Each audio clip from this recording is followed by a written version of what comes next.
안녕하세요. 모든 경기 종목을 다루고 있는 토서관입니다. 하루도 빠지지 않고 많은 경기들의 조합픽을 프리미엄 정보방에서 매일 공유하고 있습니다. 참여를 원하시는 분들은 영상 하단 댓글 보시면 오픈 채팅 링크 있으니 문의 주시길 바라며 구독과 좋아요 한 번씩 부탁드리겠습니다. 그럼 이번 경기 정보 시작하겠습니다.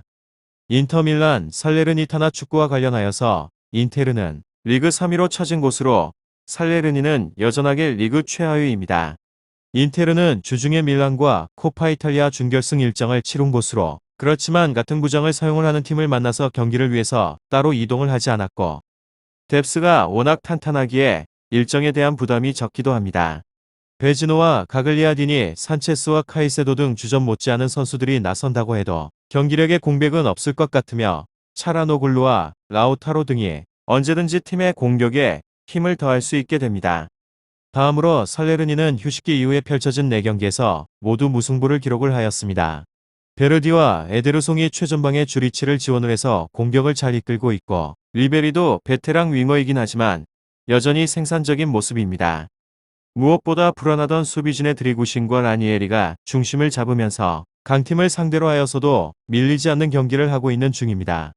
인터밀란, 살레르니타나 이 두 곳에 있어서 인테르의 승리를 예상하고 있는데 살레르니는 강등을 피하기 위해서 이적 시장에서 여러 얼굴들을 데려오면서 전력이 좋아졌습니다. 그렇지만 원정에서 인테르를 만나는 점은 쉽지 않으며 무엇보다 인테르가 꾸준하게 지키던 리그에서 선두를 내준 상황이기에 리그의 전력을 다할 것 같습니다.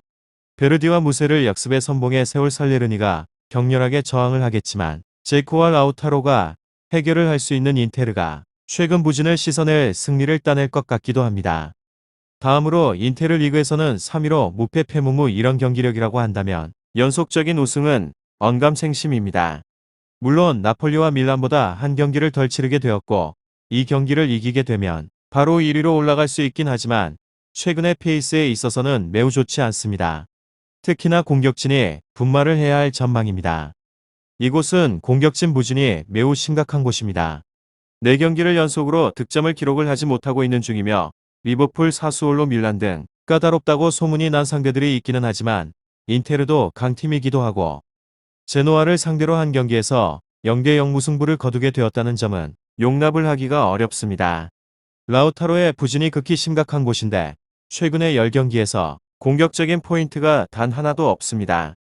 팀의 최다의 득점자의 부진으로 인해서 팀의 전체적인 득점력에 대한 저사가 심각한 상황입니다.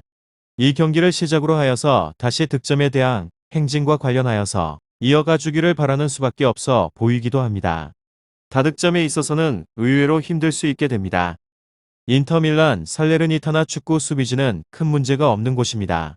비록 한다노비치의 노쇠화 문제가 있기는 하지만 300을 기반으로 하여서 수비력은 단단하기도 합니다. 살레르니타나가 공격적인 무브를 보이게 될 확률도 적은데 주도권을 잡으면서 경기를 할 가능성이 높기에 큰 수비적인 위협은 없어 보입니다. 최근에는 제노아를 상대로 하여서 유효한 슈팅 1개, 밀란을 상대로 하여서도 유효한 슈팅을 3개로 묶어냈습니다. 무실점을 기록을 하였던 것도 인테르의 수비력에 있어서는 문제가 없음을 증명을 한 상황입니다. 무실점에 대한 가능성이 가장 높을 것 같기도 합니다. 다음으로 살레르니타나 리그에서는 21호 패무무무 강등권 팀 중에서 가장 적은 경기를 치르게 되어서 승점의 관리에 있어서는 유리한 입장입니다.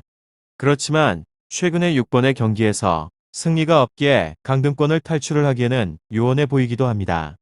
물론 4경기를 연속으로 하여서 승점을 쌓아가고 있기는 하지만 18위와의 승점의 차이에도 8점으로 벌어져서 이미 늦은 상황이라고 보이기도 합니다. 승리를 위해서 공격적인 방향으로 선회를 한 것일까? 리그 꼴찌의 득점력을 가지고 있기는 하지만 최근의 5경기에서는 모두 득점을 성공을 시키고 있는 중입니다. 인터밀란, 살레르니타나 상대의 밀란, 나폴리가 섞여 있다는 점에 있어서는 놀라운 일입니다. 측면의 크로스를 이용을 한 득점과 적절한 세트피스의 활용으로 인해서 득점의 수치를 늘리고 있는 중이기도 합니다. 특히나 오른쪽의 측면의 공격에 있어서 재미를 많이 보고 있는 중인데 최근에 득점을 한 패턴의 대부분이 오른쪽의 측면에 있어서 크로스이기도 하였습니다. 베르디와 마초치 위주의 우측의 공격이 주가 될 것 같기도 하며 그렇지만 대부분의 공격이 크로스 위주이기도 하고 데브라이 슈크리니아르 바스톤이 새 센터백의 공중볼에 대한 경합을 이겨낼 수 있을지는 의문입니다. 공중볼에 대한 경합의 수치에 있어서는 살레르니타나가 더 높기는 하지만 인테르와 그렇게 차이가 나지 않다는 점입니다.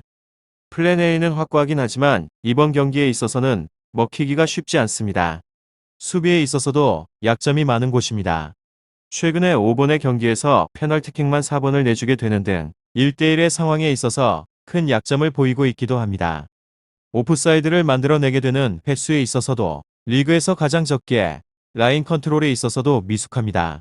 주목을 할 점은 프리킥이 슛으로 연결이 된 횟수가 리그 2위라는 점이기도 하며 인테르가 세트피스에서 12골을 넣고 있다는 점을 생각하게 되면 실점에 대한 루트가 굉장히 다양하다는 것을 알 수 있게 됩니다. 라우타로의 침투 세트피스 PK 등 다실점이 가능할 최적의 환경이라고 볼 수 있습니다. 인터밀란 살레르니타나 축구 잘 알아보시고 좋은 결과 얻어보시길 바랍니다. 유익한 정보가 되셨다면 구독과 좋아요 한 번씩 부탁드립니다. 그리고 최종 조합과 정답치는 항상 프리미엄 정보방에서 항상 공유하고 있으니 참고해 주시고 이번 영상 마무리하겠습니다.